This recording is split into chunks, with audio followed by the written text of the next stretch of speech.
नमस्कार, good morning everyone. आज सभी का स्वागत है मैथ्स विद हरीश सर के साथ में। आज हमने एक नया टॉपिक लेकर के आए हैं और आज का टॉपिक है परसेंटेज है हमारा।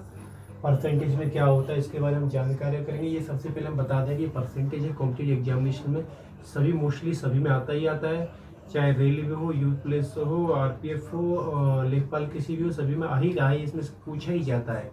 तो परसेंटेज मतलब प्रतिशतता। तो सबसे पहले हम बात करेंगे परसेंटेज क्या होती है। ये इसका सिंबल है, जिसमें साइन है। ये क्या होता है? पर हंड्रेड। पर हंड्रेड का मतलब प्रत्येक 100 में कितना। जैसे कोई भी संख्या दे दी उसमें पर 100 में कितना हो जाता है। जैसे हमें सपोज करिए 25% एग्जाम्पल ले लिया हमने, 25% है तो परसेंट का मतलब 100 का डिवाइड कर दिया तो 1/4, यानी 100 कितना हो गया? 2500 में कितना हो गया? 1/4 हो गया उसमें। अब हमारे पास ट्रिक है, जैसे कैसे करते हैं। ये कॉमन फ्रैक्शन दी होती है, कॉमन फ्रैक्शन को परसेंटेज में कैसे चेंज करते हैं। तो सबसे पहले हम जैसा पूछ कर 1/2 हमारे पास में, अगर हम परसेंटेज में चेंज करेंगे इसे तो इसमें क्या करना पड़ेगा? 100 का मल्टीप्लाई करना पड़ेगा ही पड़ेगा।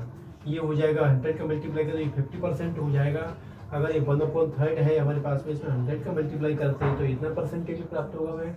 अब 1/4 है, इसको भी हम परसेंटेज चेंज करेंगे तो 100 का मल्टीप्लाई कर देंगे 25% आ जाएगा।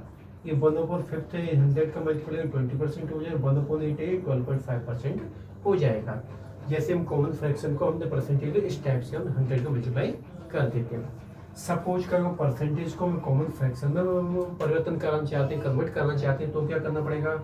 जैसे हम एक एग्जांपल लेके चलते हैं, 20% है हमारे पास में। 20% में 20% का मतलब डिवाइड बाई 100 होता है, तो 100 का हमने डिवाइड किया तो 1/5 आ गया। 12.5 को हमने इसमें 100 का डिवाइड किया तो 1/8 आ गया। 75% है, इसको 100 से डिवाइड किया 3.4 आ गया। ये 33.33% है, इससे 1/3 आ जाएगा। तो इसमें अब इसमें कि हम एग्जांपल भी लेकर के आए। सपोज करो हमारे पे ऐसा व्हाट इज द 25% ऑफ 240, यानी 240 का जो 25% कितना हो जाएगा। तो इसका हम सॉल्यूशन जैसे करते हैं हम इसका, तो ऐसे 240 इसका 25%, यही तो है। अगर हमें इसका 240 है, अगर हम ये याद कर लेते हैं 25% के कितना है तो 1/4 के बराबर हो जाएगा। या हम डायरेक्ट कर दें जैसे 25/100, ये 4 बार, ये से 60 बार, तो इसका आंसर आएगा 60। ये इसका सॉल्यूशन हो जाएगा। अब कहता है if A number is increase by 20%, कोई संख्या दी हुई है वो 20% उसमें वृद्धि करती है तो इट बिकम्स हो जाता है 180 हो जाता है। तो कह रहा है वो जो ओरिजिनल जो नंबर है वो क्या होगा। तो इसका हम सॉल्यूशन करेंगे। इसका हम भी सपोज को लेट दी नंबर क्या मान लें? x मान लिया। x में कितनी वृद्धि है? ए नंबर इज इंक्रीज बाई 20%, 20% उसकी वृद्धि हो जाती है। तो x प्लस x का कितना परसेंट? 20%। इट बिकम्स कितना हो जाता? 180 हो जाता, 180 हो जाता है ये। तो x प्लस x 20 कितना हो गया? 20/100 बराबर 180। ये दोनों कैलकुलेशन है तो 120 x is equal two upon 100 180। ये तो इसमें क्या करेंगे तो हम इससे हम क्या करेंगे, इसकी कैलकुलेशन करते देखो 0 से 0 बच गया। सॉरी ये काटो कोई नहीं। तो ये हो जाएगा हमारे पास में 12x, इसके नीचे 1 मान लिया, क्रॉस मल्टीप्लिकेशन तो 8 इतना हो जाएगा।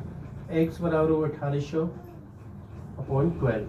तो ये कितना हो जाएगा? x इजिकल टू होगा कितनी बार गया? 12 6 5 150। तो x की जो हमारा ओरिजिनल नंबर था वो कितना आ जाएगा? 150 आ जाएगा। ठीक है। अब हमें ऐसे सेम एक फॉर्मूला लेके आए। यदि किसी वस्तु की उसमें वृद्धि कितनी हो जाती है? x% की वृद्धि हो जाती है। ठीक है। उसके बाद फिर y% की वृद्धि हो जाती है। तो क्या फॉर्मूला लगाएंगे? उसका नेट जो प्रॉफिट है, जो वृद्धि होगी, नेट वृद्धि जो होगी परसेंटेज में, x plus y plus x y upon 100। ये फॉर्मूला सूत्र भी कर सकते हैं, ट्रिक बोल सकते हैं। दूसरा है, यदि उसमें पहले प्रथम बार में x% की वृद्धि हो रही है, दूसरी बार में y% की हो रही है, घटती हो रही है ना, तो उसका टोटल होगा x minus y upon x y upon 100। तो सपोज करो एक एग्जांपल लेके आए। किसी वस्तु की प्राइस में 20% की पहले वृद्धि हो गई, उसके बाद 10% डिक्रीज हो गया। ठीक है।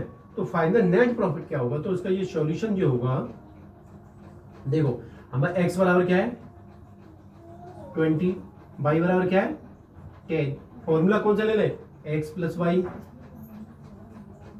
X plus x y upon 100, x की वैल्यू 20 बाई 10, एक्स की वैल्यू 20 बाई 10 अपॉन 100, 2 जीरो से 2 जीरो, ये हो गया 30 प्लस 2, ये तो 32% ये प्रॉफिट यानी नेट वृद्धि हो गई इसमें। अब इसी का सेकेंडली इस फॉर्मूले के यूज के लिए किसी वस्तु की प्राइस में पहले तो 20% की वृद्धि होती है, उसके बाद में तो 10% की डिक्रीज होता है, तो फाइंड द नेट प्रॉफिट।